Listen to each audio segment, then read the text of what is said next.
It's rare earths and other things. Space doesn't get this metal from the tech smelter and trail. It's not available at all. If the United States... The U.S. produces very, very few critical minerals of its own, absent copper, but other critical minerals almost entirely come from abroad. Content like this. It all begins with resources most people rarely think about. Rare earths and a handful of other minerals that quietly fuel the global economy. Without them, technology stalls. And here's the catch. If the United States can't access these metals through its trusted smelters and supply chains, they practically don't exist for American industry. Aside from copper, which is mined domestically in modest quantities, nearly every other critical mineral comes from foreign soil. Then came the jolt Washington never anticipated. Ottawa suddenly halted exports of critical minerals to the U.S. Rare earths, copper, and metallurgical coal, the invisible skeleton of American manufacturing, stopped flowing south overnight. For decades, Washington comforted itself with tariffs and America First shields, convinced that factories could survive any foreign pressure. But with one announcement from Canada, that illusion cracked wide open. The numbers don't lie. Canada isn't just another supplier, it's the central pillar. In 2023 alone, Canada exported nearly $47 billion in essential minerals to the U.S., ranging from uranium and nickel to aluminum and steel. That sum dwarfed what even China sent across the Pacific. And when that flow stops, the effects are immediate. Cars, semiconductors, defense systems, and clean energy projects all start to tremble. Analysts are already dubbing this the OPEC moment of minerals. It's a sharp reminder that resources are not merely goods for trade, they are levers of power in a geopolitical chessboard. So what happens when the world's largest economy finds itself at the mercy of a neighbor willing to weaponize the very elements that power satellites, fighter jets, and electric vehicles? Could this be the opening act of an industrial unraveling inside the U.S.? Before we continue, don't forget to hit that like button. If you're finding this breakdown eye-opening, it really helps us beat the algorithm. If Canada's freeze on exports was the first blow, the shock waves tearing through American industries are the second. Detroit, long the beating heart of U.S. automaking, is already under siege. Without reliable access to copper and rare earths, the veins of EV battery production, assembly lines that once thundered with momentum now face the terrifying possibility of silence. These plants, designed to anchor the electric revolution, may shut down before the decade has even turned. And the damage isn't limited to cars. In Pennsylvania and across the Rust Belt, the shortage of metallurgical coal is throttling steel mills. Producers are rationing inputs, postponing infrastructure upgrades, and leaving bridge projects half-finished. Construction firms sit with idle crews. For regions once celebrated as the backbone of America's highways, railways, and skyscrapers, the sight of stalled projects is both humiliating and foreboding. Meanwhile, on the opposite coast, Silicon Valley is learning a harsh truth. Innovation collapses without raw materials. Rare earths, indispensable for chips, lasers, and high-precision sensors, have vanished almost overnight. Research labs that once prided themselves on leading AI, quantum computing, and defense technology now struggle with missed deadlines and broken production cycles. This isn't some distant forecast. It's unfolding right now in 2025. What was once an advantage has morphed into a vulnerability. The U.S. isn't simply losing ground, it's absorbing real, visible damage in the marketplace. And if you've stayed with us this far, you clearly care. Consider subscribing so you won't miss future updates. As American factories falter, the ripples sink deeper into national security and energy independence. The Pentagon, long warning about such risks, is watching those warnings materialize.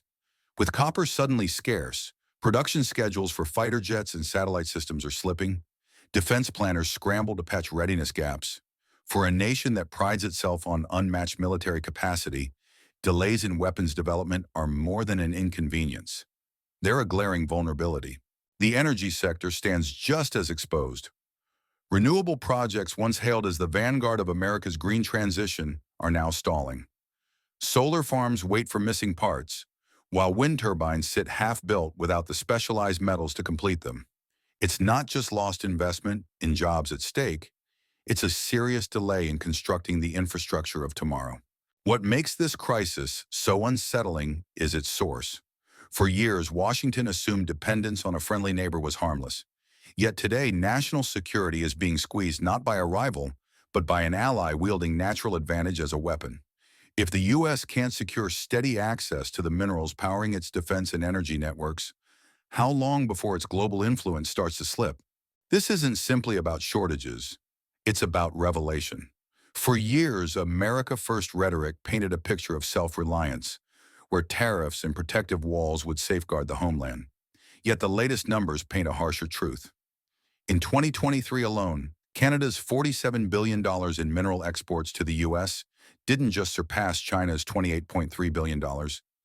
It underscored how utterly central Ottawa had become to America's economic lifeline. Nearly half of U.S. nickel imports, a quarter of its uranium, and almost $9 billion in aluminum originated from Canadian soil. These aren't luxuries. They're the bones of modern industry. Trump's tariff wars were supposed to protect those bones.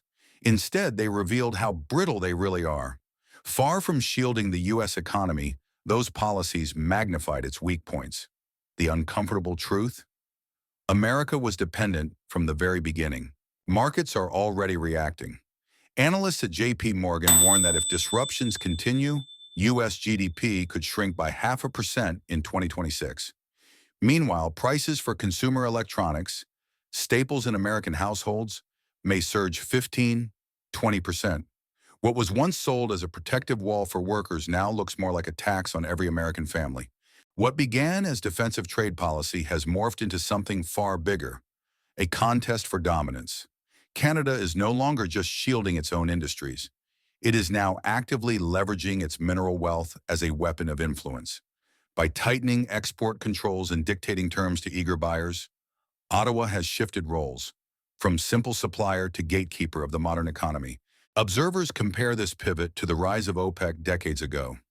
Just as oil once reshaped geopolitics in the 1970s, Canada's grip on rare earths, copper, and metallurgical coal is positioning it as an arbiter of 21st century industry. Automakers, electronics producers, defense contractors, and clean energy developers all depend on the very resources Ottawa commands. The global response has been swift. From Europe to Asia, governments are racing to secure deals that would have seemed impossible only a decade earlier. Germany and France are courting Canadian suppliers to protect their automotive sectors. South Korea and Japan are rushing to lock down contracts for semiconductors and energy storage. And in each negotiation, Canada is no longer the junior partner. It is setting the rules. In just a few years, a country long overshadowed by its southern neighbor has transformed into a fulcrum of global resource politics. Dependence has given way to leverage. And with that leverage, Canada is stepping onto the world stage as a power in its own right. As Washington reels, the rest of the globe is not waiting around. Instead of hoping for the U.S. to regain footing, capitals from Berlin to Seoul are moving directly toward Ottawa, determined to secure mineral access. Germany and France were first, fast-tracking agreements for copper and rare earths to safeguard aerospace and auto production. For economies built on advanced manufacturing, Canadian access has become a matter of survival. Across the Pacific, South Korea and Japan are accelerating bilateral pacts, fearing not just scarcity, but exclusion. If America's disputes with Ottawa shut them out, they risk falling behind in chips, batteries, and renewable technologies. And then comes China. Beijing is watching closely, weighing whether deeper ties with Ottawa could undercut Washington's influence in supply chains for decades to come.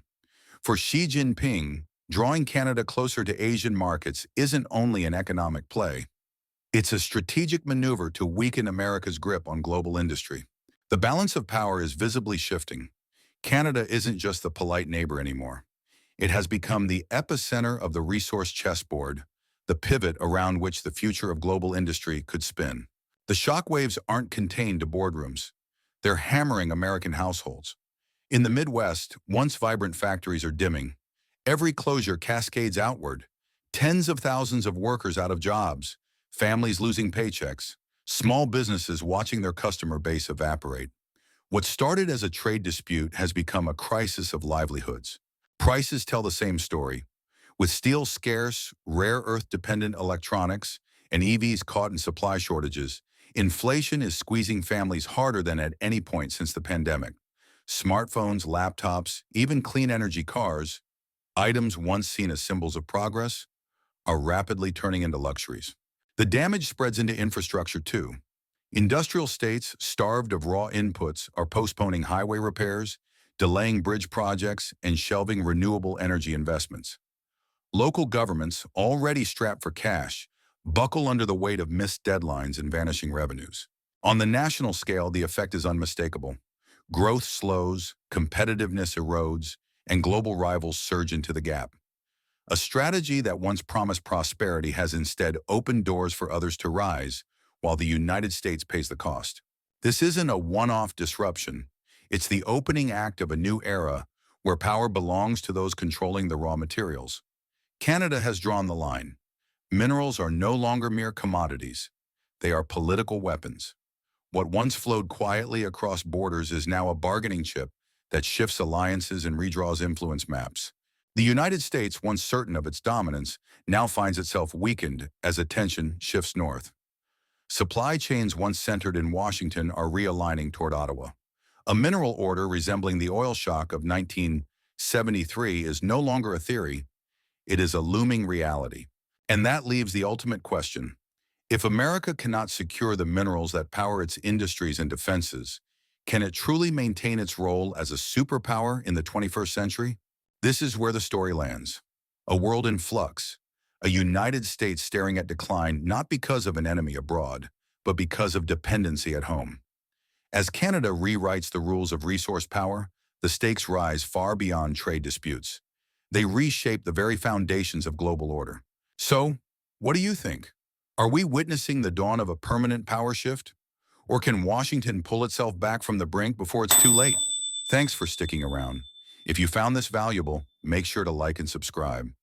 It helps us keep delivering stories that uncover the hidden forces reshaping our world.